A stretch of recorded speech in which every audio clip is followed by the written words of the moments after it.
Welcome to the channel. This is BioPrep with Dhruv, where we make biology easy. Hello everyone. आज के video के अंदर हम बात करने वाले हैं आगे के topic development in medical microbiology. अभी तक हमने पीछे बहुत सारे साइंटिस्ट देखे, स्पॉन्टेनियस जनरेशन थियरी देखी।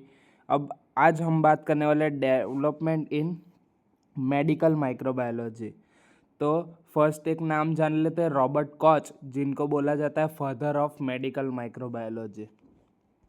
यहाँ पर एक इम्पोर्टेंट टर्म है जर्म थियोरी ऑफ डिजीज। इसका मतलब क्या होता है? Germ theory of disease significant breakthrough in the history of medicine. क्या था? Many disease are caused by the presence and action of specific microorganism within the body which is known as a germ such as bacteria, virus, fungi और protozoa।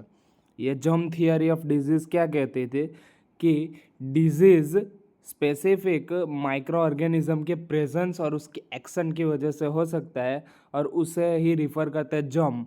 और जैसे कि bacteria, virus, fungi और protozoa, इनको हम germ बोल देते हैं।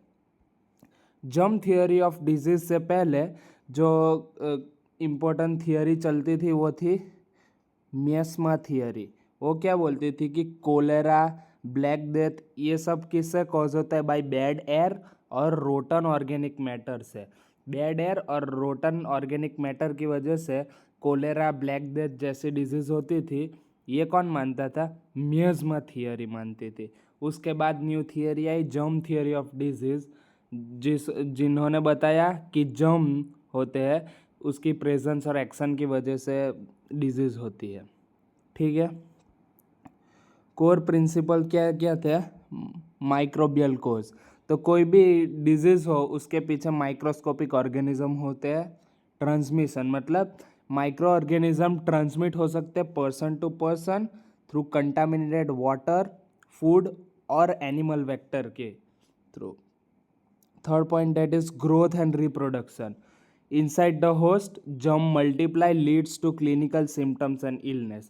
तो अगर किसी को डिजीज की तो वो होस्ट की बॉडी के अंदर जर्म, जो मतलब कि बैक्टीरिया, वायरस, प्रोटोजोआ, फंजाई जो भी है, वो मल्टीप्लाई करते हैं और लीडिंग टू क्लिनिकल सिम्टम्स। ठीक है। तो डेवलपमेंट ऑफ मेडिकल माइक्रोबायोलॉजी में जो फर्स्ट साइंटिस्ट का नाम आता है वो है Ignaz Semmelweis, father of infection control इन्हें बोला जाता है। तो इग्नस जो साइंटिस्ट थे, हंगरियन फिजिशियन, हंगरी के थे, a pioneer of antiseptic procedure. तो क्या होता है? उनकी डिस्कवरी जब वो वर्किंग कर रहे थे वेना जनरल हॉस्पिटल में, उन्होंने देखा कि mortality rate from a childbed fever much higher in a ward where medical student train. Medical student जहाँ पे भी वो वेना जनरल हॉस्पिटल में काम कर रहे थे, वहाँ चाइल्ड बेड फीवर की वजह से मोर्टालिटी रेट बढ़ रही थी। उन्होंने ये ऑब्जर्व किया।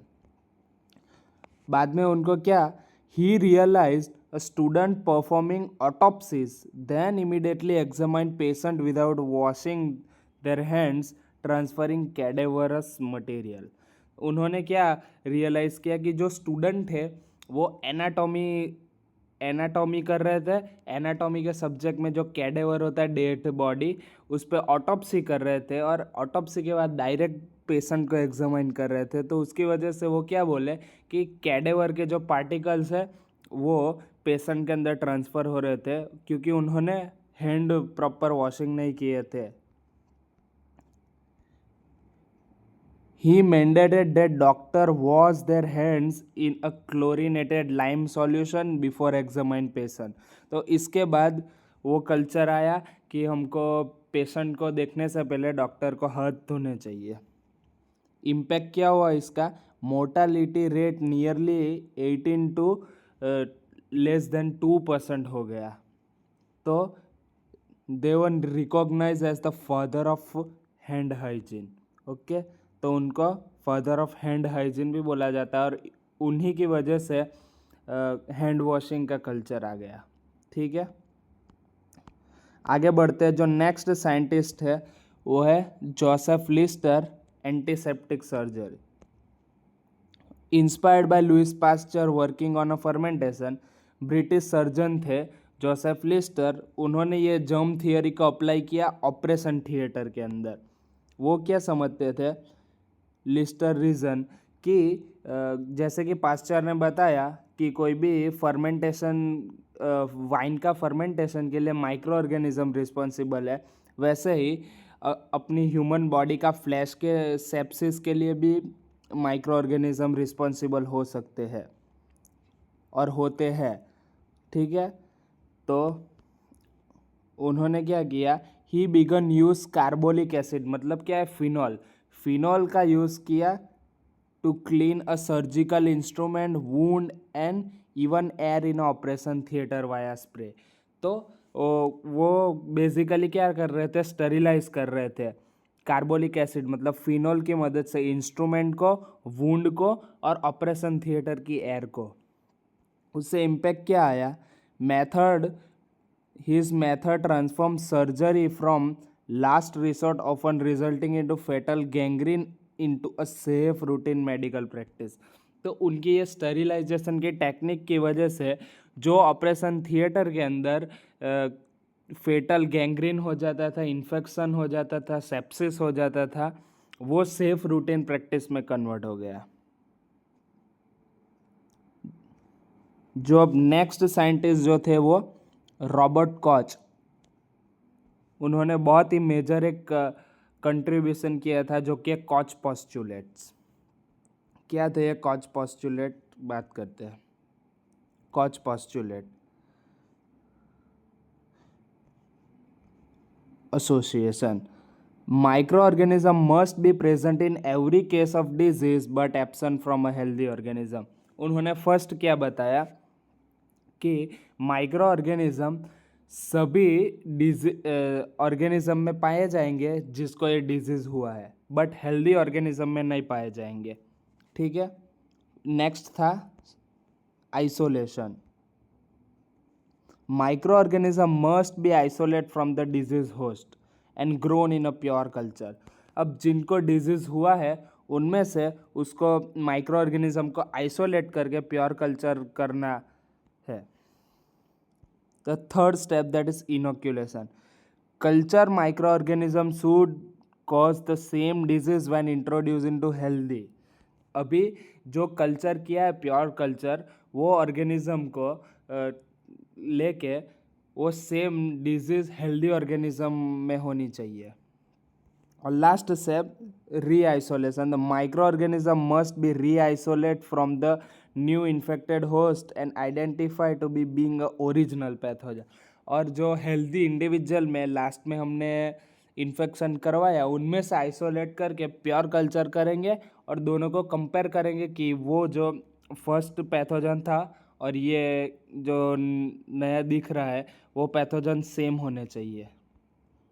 फिगर की मदद से समझे तो पहले डिजीज्ड ऑर्गेनिज्म है, उनमें से हम पैथोजन लेंगे, उसको कल्चर करेंगे, हेल्दी ऑर्गेनिज्म में नहीं लेना है, उसको प्योर कल्चर किया, फिर प्योर कल्चर में से हेल्दी इंडिविजुअल में उसको इनोक्यूलेट किया। हेल्दी इंडिविजुअल में भी डिजीज़ होनी चाहिए और जो हेल्दी इंडिविजुअल में डिजीज़ हुई है उनमें से आइसोलेट करके फिर से प्योर कल्चर करेंगे और ये दोनों को कंपेयर करें तो ये दोनों सेम होने चाहिए।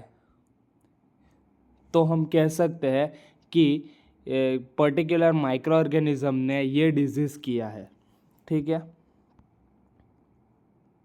जो नेक्स्ट साइंटिस्ट थे वो थॉमस एम रिवर, जिन्होंने रिवर पोस्टुलेट दिया, ऑलमोस्ट सेम था बट इन्होंने वायरस के लिए दिया थोड़ा सा modification. In 1937 Thomas Milton River modified Koch rule specially for viral disease. उन्होंने क्या कहा, virus must be associated with disease with degree of regularity. तो अभी डिजीज किसी वायरस की वजह से हुआ है तो जो वायरस उसके साथ एसोसिएटेड है वो वायरस उसमें प्रेजेंस होना चाहिए। Virus must be shown to occur in a host at a time of disease और it must be isolate from the host blood और टिश्यू। वो अंदर होस्ट के अंदर प्रेजेंट होना चाहिए वायरस, और हम उसको आइसोलेट भी करने चाहिए।